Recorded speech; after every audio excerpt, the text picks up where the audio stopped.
Hola, saludos a todos. La sociedad actual está basada en cimientos fabricados por las mentes de individuos como Charles Darwin, Thomas Malthus y Adam Smith. Estos principios que desde la escuela nos adiestran para inculcarnos la idea de una naturaleza en una interminable competencia donde la supervivencia del más fuerte conforma la selección natural. Estos principios fundamentales de la biología, ideados por un mediocre eugenista como Darwin, sirvieron de complemento perfecto al modelo económico de Adam Smith para conformar la sociedad actual basada en la competitividad, el esfuerzo, el individualismo y en la supremacía de unas élites. Estas élites oscuras de las que tanto hemos hablado, que todo lo manipulan desde la raíz, desde la base, impulsaron la competitividad como modelo social, anteponiendo este interesado modelo frente a otra posible sociedad más justa y enriquecedora, basada, por ejemplo, en la cooperación y en la solidaridad. En este mundo, donde la bipolaridad es la trampa perfecta para dividir y enfrentar a la sociedad, el polo opuesto al darwinismo, es decir, el creacionismo, basa su teoría también en el esfuerzo, y sus representantes políticos conservadores aceptan esta sociedad competitiva. Para llevar a cabo la era industrial, moldearon un modelo de cultura basado en el esfuerzo, que en la práctica es por propia definición excluyente, porque por sí solo selecciona a un reducido número de sujetos, creando así capas sociales, en general, sin igualdad de oportunidades. Los descendientes de aquella élite del siglo XVIII manejan y moldean hoy día, de igual manera, a la sociedad y al individuo actual, para afrontar la nueva era tecnológica y transhumanista que tenemos ante nuestras puertas. Adam Smith es considerado el padre del capitalismo. Sus teorías alegan que los individuos más aptos copan lo más alto de la sociedad de mercado, la cual se autorregula con la competitividad y con la selección natural. Uno de sus principales argumentos era que la búsqueda del interés propio individual tenía el efecto de avanzar en el bien común. Se sospecha que Adam Smith era masón, como la mayoría de sus conocidos, y porque él compartía sus ideales y estilo de vida. Pero no hay evidencias que se puedan encontrar de la misma pertenencia. Todos sus documentos personales fueron quemados por alguna razón y no existen registros de él en ningún albergue de Edimburgo. Thomas Malthus, economista de la Compañía Británica de las Indias Orientales, que como dijimos fue creada por la nobleza negra para preparar esta revolución industrial, esta compañía británica que fue el germen de la masonería y de una clase social en Gran Bretaña. Malthus era discípulo de Adam Smith. Fue un teólogo que proclamaba la eugenesia, porque al estar los más aptos en lo alto de la sociedad, sobraban muchos pobres considerados por este individuo desechos de la sociedad y seres inferiores. Esta idea malthusiana fue ampliamente promovida por la masonería de la época. Decía Malthus, entre otras lindezas, que todos los niños que nacen más allá de lo que sería necesario para mantener la población a un nivel deseado, deben perecer necesariamente. El jesuita Giovanni Botero tiene la notable pero dudosa distinción de ser el primer malthusiano, el primer quejumbroso amargado por los supuestos males del crecimiento de la población.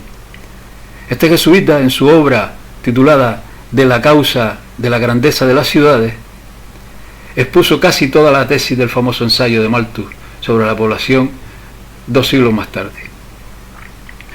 Charles Darwin, un teólogo anglicano de familia muy rica, que no era científico, basa su visión del mundo en Malthus, en Thomas Malthus, que por otra parte, como decíamos, era discípulo de Adam Smith.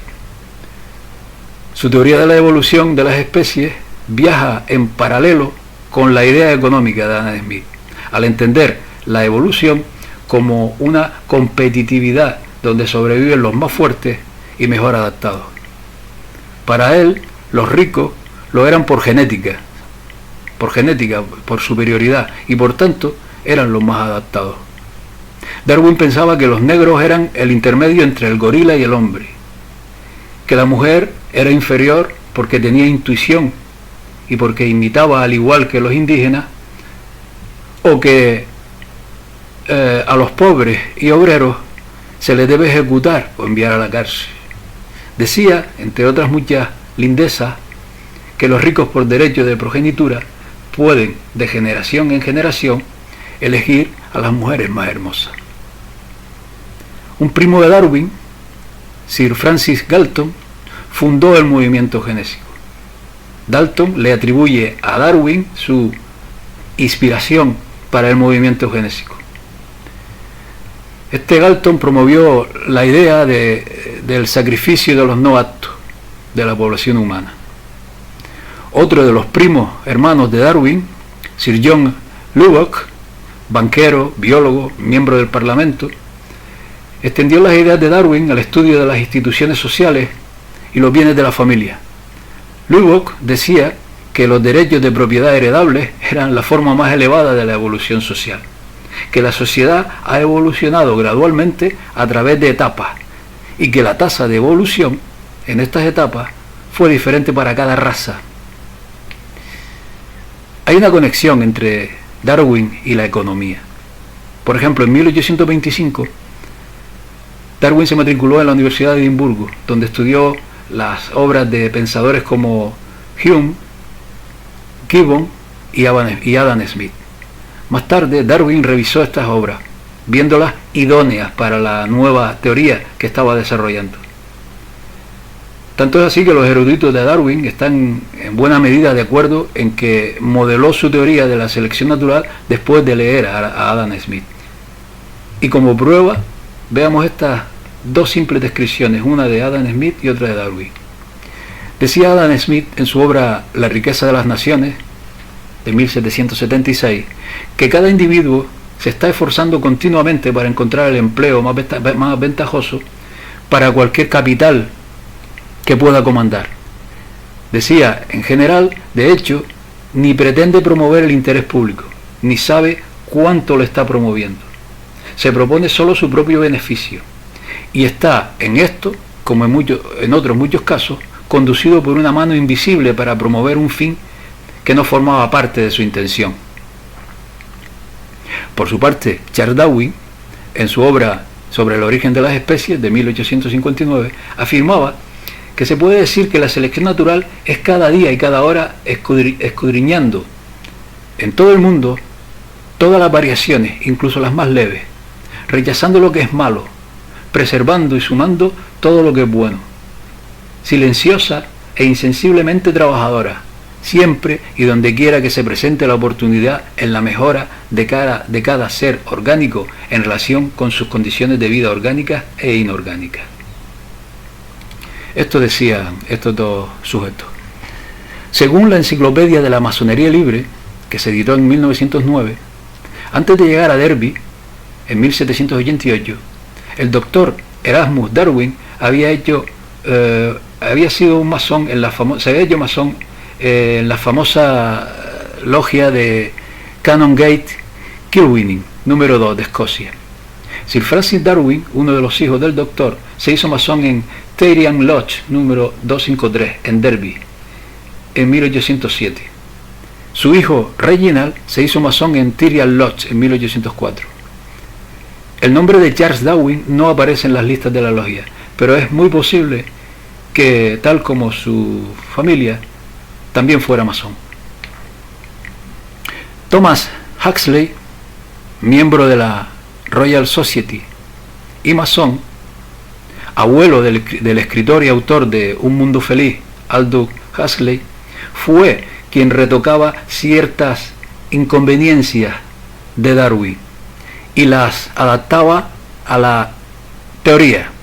Fue quien animó a Charles Darwin a poner su teoría en papel. Más tarde, Huxley se convertiría en el portavoz oficial de Charles Darwin. El X Club fue un círculo social de 9 hombres que apoyaban las teorías de la selección natural y el liberalismo académico en la Inglaterra de la época victoriana. Thomas Henry Huxley fue su iniciador. Convocó él el primer encuentro el 3 de noviembre de 1864. El X Club era una especie de escuela del pensamiento similar, salvando las distancias, a grupos de manipulación de masas como el Instituto Tavistock. Controlaba y manipulaba la ciencia.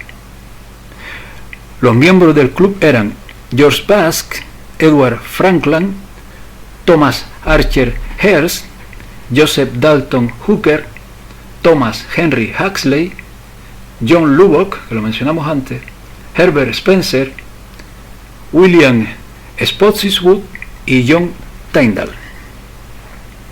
Decir también que fundaciones como las de Rockefeller, fundaciones como Carnegie, impulsaron la teoría de la evolución de Darwin como modelo a seguir hasta nuestros días. El daño que estas sociedades de poder han hecho al espíritu y a la esencia del ser humano lo considero incalculable. Moldear el pensamiento imponiendo falsas teorías para convertirnos en seres depredadores de nuestros propios semejantes y de la naturaleza de este hermoso planeta, cuyo fin primordial es competir para sobrevivir, en sintonía con una teoría darwinista de similares postulados, es uno de los mayores engaños de la historia, perpetrado por élites de poder inmersos en sociedades secretas que controlan el sistema capitalista que hoy estamos sufriendo en su máximo apogeo, y yo añado que a punto de fenecer. Nos han estafado con un modelo económico y nos han estafado con un modelo científico, porque se basan en una visión interesada y manipulada de la vida para adaptarla a los intereses de la élite. Ya es hora de despertar.